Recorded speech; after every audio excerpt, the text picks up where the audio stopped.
Hello everyone, welcome back to GGN. This is part 2 for this news report today. We were just talking about these drone strikes in Pakistan and the eugenicists going in there trying to vaccinate their children. Defining what a militant really is, all military-age males in a strike zone. And I get to this article right here. U.S. soups up kill list, digs in for 10-year drone war. This is all around the news today. Says Obama's intent on making it a pertinent feature of U.S. policy. Again, I just can't stand when they put Obama, because it's just, why don't they just put the CIA's intent on making it a permanent feature of U.S. policy, or the Council on Foreign Relations intent on making it a permanent feature of U.S. policy? This isn't just here. The Chinese, I just reported on that, or they're getting drones. Iran's trying to have their own drones. UK just bought more drones, and the U.S. just said they're going to be buying more drones. Why do you think? Because of this. And they say see, you're supposed to be happy as a tax slave. You're supposed to be happy that they're doing this, because in this tough economy, they're trying to pinch pennies to help save money for the American people. That's what they're see. You should be happy. They're saving money with these drone strikes. It's a slimmed down special forces strike force. So it says that the problem with the drone is it's like your lawnmower. You've got to mow the lawn all the time. The minute you stop mowing, the grass is going to grow back. Former CIA analyst and Obama counterterrorism advisor said. It's an interesting quote, because I've covered about the double tap strikes, about how when the CIA goes in there and strikes in Yemen or Pakistan or wherever, Afghanistan, and they kill people on their wedding nights and stuff like that, they like to go back and they like to wait for the family members who are concerned about their family members' body parts strewn all over their property, and they like to go pick up the arms and the heads and all the little accoutrements and stuff like that, and try to give their deceased members some dignity. But no, see, they like to come in and they like to strike the family members who are trying to help them and kill them as well. They call it a double tap strike in that. So the military has spent the past 2 years, developing what it calls a disposition matrix, or the kill list, a complex database keeping tabs on targets and plans to eliminate them, according to the Washington Post. What's more is the Obama regime expects to keep adding names to the list for years, such as it says officials are saying such assassinations are likely to continue for at least another decade. Well, that's great. It goes in and talks about everything I was just talking about Petraeus wanted to beef up the CIA drone fleet, talking about what? U.S. Joint Special Operations, Special Forces, which is why they're conditioning the public about special forces and, terrorism task force teams, and torturing is great and everything. We are looking at something that is potentially indefinite, says the CIA's former deputy. So this is what I was talking about before. I've covered this about a year ago, about the U.S. Navy down in Florida creating their own directed energy department and facility now. So it's big time, and we're not the only ones that have it. You can be rest assured the Russians have it as well. Navy's top geek says laser arsenal is just 2 years away. So it's just 2 years away, right? So our directed energy, the term for the Navy's laser cannons, I'd say 2 years, says the Rear Admiral. See, never mind the looming defense cuts. See, I love how they play that, because that's the argument they make, using robots to replace humans. It's a twofold reason. Number one, they're indispensable. These drones, they even talk about kamikaze drones. And what else? You don't have to pay them benefits or anything, these drones. They could do thinking on their own. They replace the soldier. Also, when they do that, then they replace a soldier who may not take orders anymore. So eventually that guy, those Air Force pilots are sitting in those little nice cozy leather brown chairs, killing people, however far away with these drone strikes. They're going to be obsolete too, because they don't want people asking questions, and they don't want people with hearts starting to question the morality of what they're doing. Now, see, they have these drone submarines also. But yeah, the crazy thing is that it's called what? The theory of singularity, and I honestly, personally, if anyone wanted to ask me, I don't think anything's going to stop it. I don't think any protests, any voting, or any violence is going to stop what's coming, which is the singularity theory, as far as augmented reality, cyborgs, artificial intelligence. It's coming, and the biggest countries, the U.S., the West, and Russia, support it. So everything will become automated. And eventually, it could get out of hand. But it doesn't really matter, because the elites themselves, if they get to that point down the road, they're supposed to be in control of all this. They themselves will be turned into possibly these big kind of cyborg machines. They go completely into the Matrix, or colonize somewhere else and leave the machines in that to monitor and control the planet, manage it. Boeing tests microwave missiles that can knock out all electronics.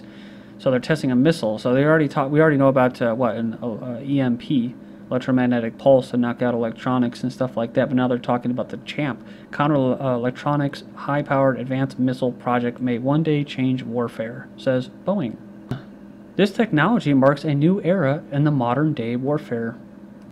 There's a long way to go, though, before the microwave can be placed into a missile and used to disable targets without loss of life, but the team is hopeful it could prove to be a milestone in non-lethal warfare. So non-lethal warfare, what they're talking about is creating this situations, manipulating the environment, like I said, taking out people's electronics. And most people will just freak out. I hate to say it. I mean, maybe not most people, but at least 40% of people will just start stealing from each other. They'll start beating each other up, raping, pillaging, because that's how they're conditioned to act. I mean, for the most part, most communities are hanging by a thread. When I see everything, I see if electronics go out, electricity goes out, and the stores start running out of shelves are empty. People are going to start going after each other. They're not going to be, quote, civil anymore. To me, that breaks my heart, because it's just like, why does it have to be that way? I mean, people should be happy. They should be happy. There will be no cops. There will be no government. There will be no one forcing you to pay taxes, forcing you to get a job. You can do whatever you want. You can form your own little communities somewhere and try to be by yourselves and get along, and don't have to rely on this stupid-ass grid anymore. But so many people have been conditioned and brainwashed, I mean, just of all age groups, that you'll be coerced, you'll be forced back onto the grid, because that's the only way for them. Then to another tragic story, Libya. Pro-government forces take control of old Gaddafi stronghold.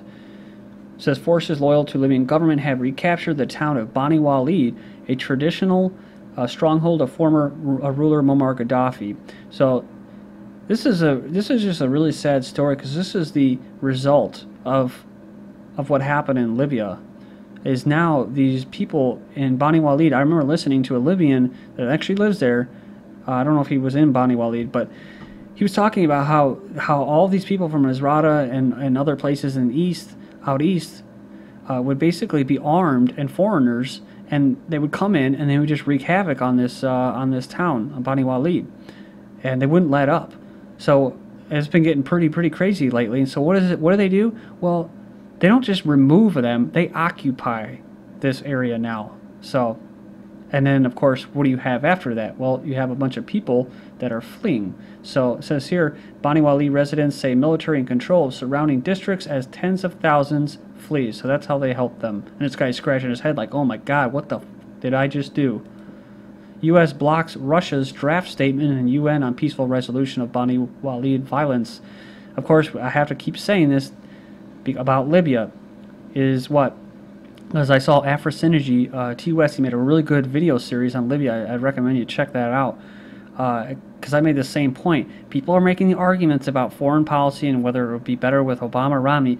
Just skip right through the crap and say, we shouldn't have even have been there. Why were we there? Why did we support that? What happened? And that's how you get the neocons to shut the hell up about security. The United States has blocked a draft statement proposed by Russia on the resolution of violence in the Libyan town, Bani Walid, which has been under siege for weeks. The statement called for a peaceful solution on the conflict. Blocking a draft statement that called to solve the country's political problems without violence is very strange, said Russia's envoy. This is a case when it's difficult to explain the U.S. delegation's actions in rational terms. That's because what? Their purpose is to create instability in the region and keep it like that. Like in Syria, what they're doing is they want to create more instability, which is why they couldn't get enough to get the regime changed, so they had to create more in Lebanon. So it goes on here. Lawrence Freeman from Executive Intelligence Review says U.S. will block any peaceful solution on ending the ongoing violence in Libya. He said the ambassador from Russia made a perfectly reasonable proposal. Also said what?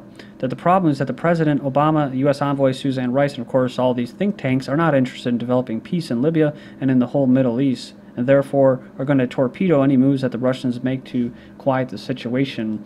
Next up, Israeli jets bomb factories in the Sudan. So bomb factories, the Sudanese regime alleged on Wednesday, after an explosion tore through the facility in the southern capital. Then back to that region, Mali. Pentagon weighs U.S. military options in Mali. They neither confirm nor deny the reports of the secret talks that are underway between U.S. and France, plans to bring northern Mali back under control of the country's central government. And France just sent drones there, and Germany is considering training in Mali. So Russia, Syria, rebels have U.S.-made weapons. So pretty interesting. Lavrov just made a pretty bold statement about geopolitics and U.S. yesterday. Then they made this statement about Syria rebels have U.S. made weapons. They've also made a statement that the Turkish skyjacking the Syrian-bound Russian plane actually put their people in harm's way. So I don't know about actions, physical actions, but Russia's definitely escalating their stance. Obama the Muslim ploy to cover up years of al-Qaeda support. So the U.S. establishment admits arming al-Qaeda, but blames it on Obama the Muslim. And they're referring to a neocon, Frank Gaffney, thinks you're stupid. So, yeah, after arming the Arab world, or al-Qaeda in the Arab world, for decades, it goes on and it says that he and his colleagues are attempting to jettison responsibility and all the blunders that have come with the plot on U.S. President Barack Obama. Gaffney, the real reason behind Benghazi Gate was, it says here, was Obama gun-walking arms to jihadists. This was the Washington Times article that he wrote. In fact, Seymour Hersh in 2007's New Yorker article titled "The Redirection is the Administration or the Regime's New Policy Benefiting Our Enemies in the War on Terrorism" compiled interviews from the Bush regime as well as Saudi Lebanese politicians who openly admitted that weapons, cash support were already being lent to extremist groups, many with ties to Al-Qaeda and the Muslim Brotherhood. Plus, you know, I've actually covered articles, mainstream, New York Times and stuff like that about, I don't know if they were Stinger missiles, but some kind of missiles being funneled by the CIA to the rebels that were getting into the hands of the jihadists. So, okay, so look what I found. Al-Qaeda goes underground in Yemen against U.S.-driven crackdown. Of course, there's South Yemen, North Yemen. The South Yemen wants to secede, so that's what it's about. And also, what? It's about trade routes and stuff like that as well. CIA in the West have been carrying out drone strikes in Somalia right across that pond in the Gulf of Aden. They're pretty much, like I said, they're hiding in caves now, Al-Shabaab and them, laying low.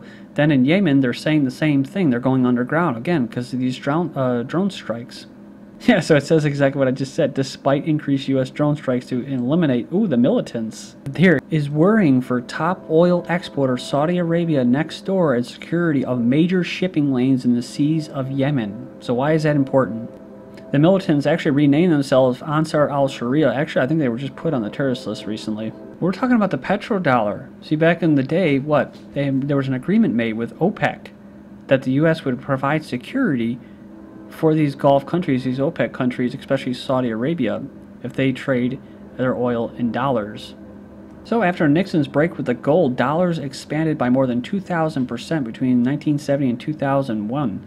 It says since most commodities are tied to dollars, this means that if you want to buy a barrel of Saudi oil, you must have dollars. In 72 to 73, the cabal made an ironclad agreement or arrangement with Saudi Arabia to support the power of the House of Saud in exchange for their only accepting U.S. dollars for its oil. The rest of OPEC was following suit and also accept only dollars.